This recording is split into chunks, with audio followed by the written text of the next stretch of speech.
નમસ્કાર, આપ જોઈ રહ્યા છો નેશન પ્લસ ન્યૂઝ. હું છું આપની સાથે હેતલ ભગત.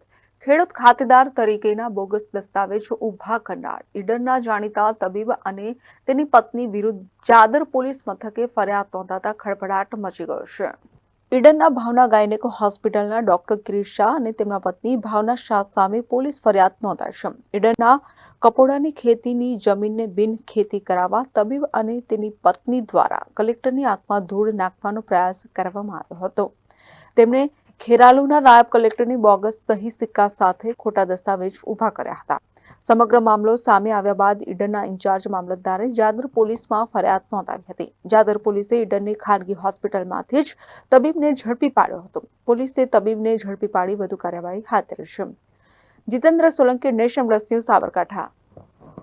સમાચારોના સતત અપડેટ મેળવવા માટે અમારી નેશન પ્લસ ન્યૂઝની યુટ્યુબ ચેનલને સબસ્ક્રાઇબ કરો, બેલ આઇકન દબાવો અને જોડાયેલા રહો ફેસબુક, ઇન્સ્ટાગ્રામ અને ટ્વિટર પર.